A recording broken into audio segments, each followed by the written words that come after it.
grinding, abrasive, cacophonous, heavy music with many areas of influence from the extreme metal, hardcore spectrum. That description defines the topic of today's interview, Abysm. How are you guys? G'day. Good, Will. I'm good. Thanks for asking. Thank you for asking. More energy, please. I'm Really good. fantastic. Oh, fucking ecstatic to be here, man. fucking sick. Happy to see such a lovely face. Thanks. So, intros.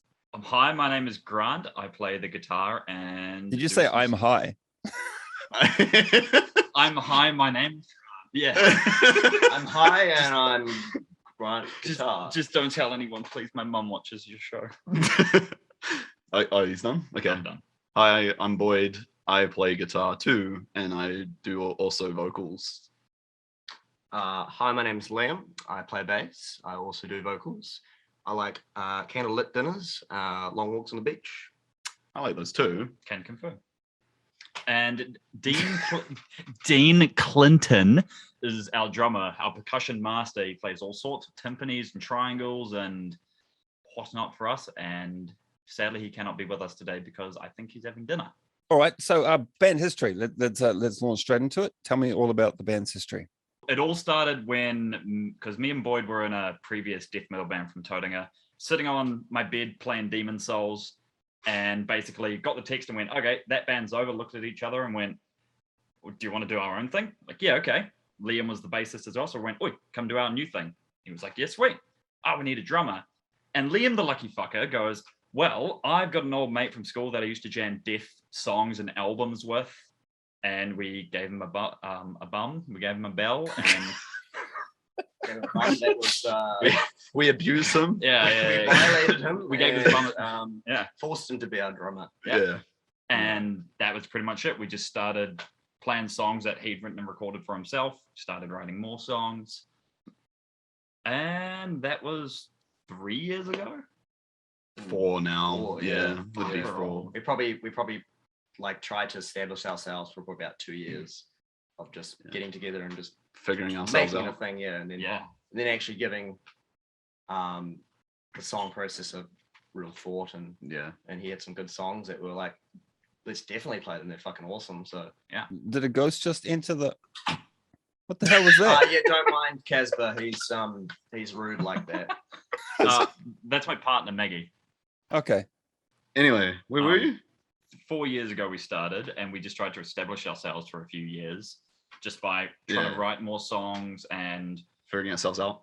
basically learning what the other people liked and how to touch them and get to know them a bit. You know? And we just tried to play more songs and muster up the courage to record stuff and find songs that we were happy with, that we were like, yeah, those are fucking awesome. We want to record those things that we're really proud of. On that topic, how do you guys usually write music? Do you write it sort of jammers, or are you more sort of computer, MIDI based? Definitely home comps. Yeah.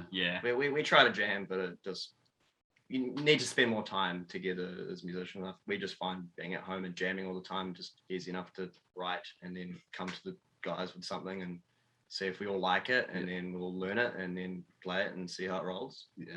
Find it like we give each other enough space to kind of put our own kind of bits and bobs in there, usually.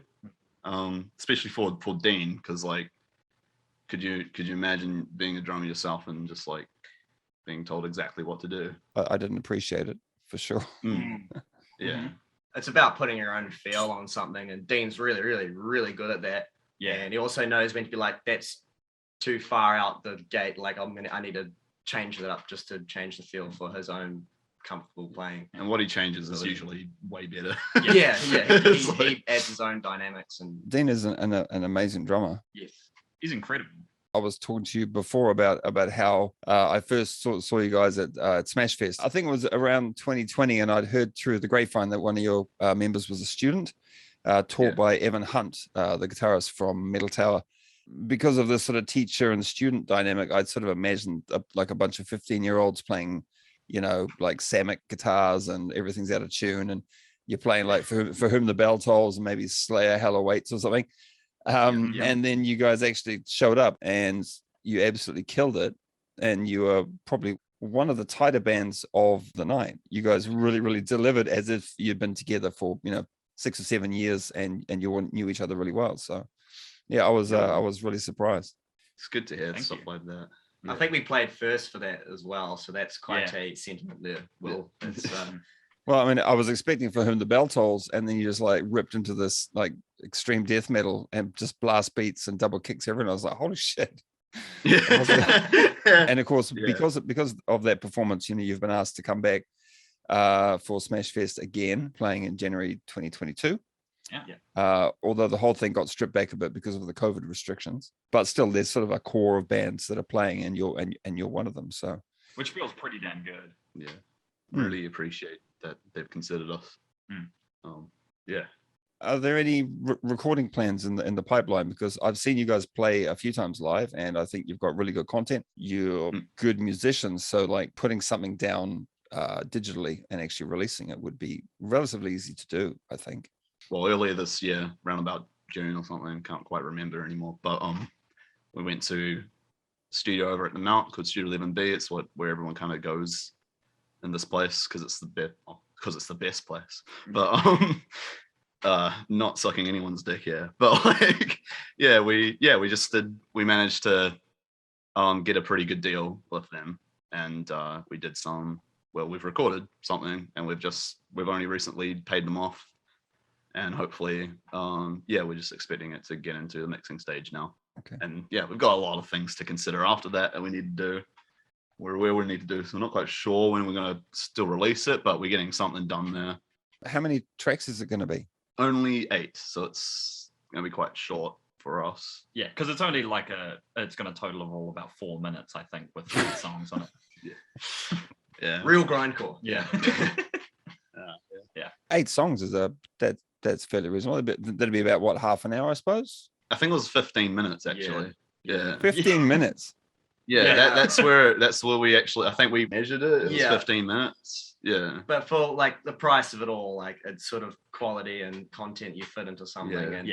And we decided that was the best thing to do. And like we have more songs that we could have used, but it was sort of those are all the appropriate songs at the time. And I think they're our best songs at this given point. And we were trying to, or at least at that given point, because we got new shit. I was going to say, like, when I saw you play live, you played for about half an hour. So I assumed that your release would be like the majority of your work, but I guess maybe some of those tracks didn't quite make the grade. It was a confidence things in the songs, like ones that we felt that were truly going to shine, and ones that we were like 100% proud of to be recorded. Yeah.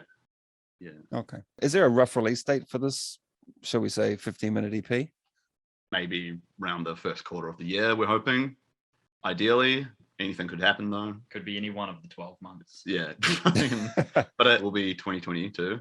And there's a lot of things to consider, like artwork and all that. So I mean, have you completed all the artwork and all the? Liam's working on the art.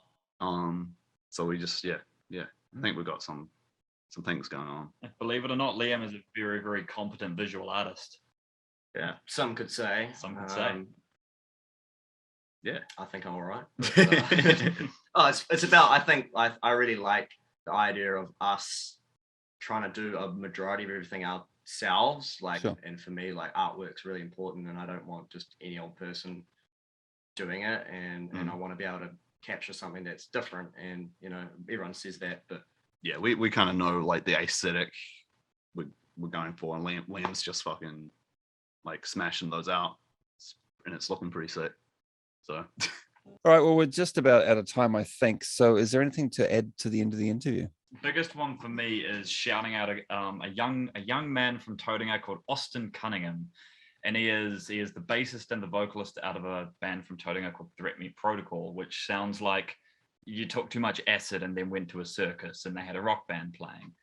And Austin Cunningham, he's the mastermind behind 2 sort of organizations here in Tauranga. One called Tauranga Music Sucks, aptly named because we're from here, and another one called Your Enabler. And literally, I think his MO is enabling bands here to be able to play shows and do what they want.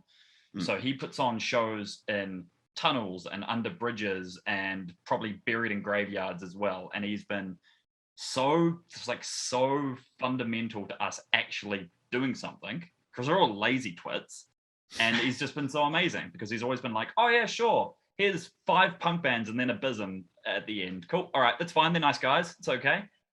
So can't shout them out enough. Yeah. So go check out Threat Me Protocol because they are, no offense to us or you, but they are the best band in New Zealand, hands down. They are just fucking beautiful. That scene is just, it's been very inspirational too, I think. Like it's kind of encouraged us not to take ourselves too seriously as well, and that's kind of helped our music as well. I think it's not been super self-indulgent, and it's just been, it's just cool. It's like having a punk aspect in there, because that's kind of what the scene is. It's all punk and alternative stuff. Yeah. And it's just been cool to have all this different shit piled in and things we're experiencing that we haven't experienced before. And because we were all like straight up metalheads at one point. Liam, is there anything to add? Definitely big shout out to Austin, giving us a place to play shows and be a part of the Tauranga music scene, and being the only metal band that's sort of trying to push yourself out there. So big props to him, big props to Evan for helping making our EP happen. So really look forward to the end result of that. And just to everyone in Tauranga coming out and seeing us and putting some money in a box and putting it in our pockets. Do appreciate that. That helps the wheels and get in motion. So $dollar coins, man. Dollar bill, yo.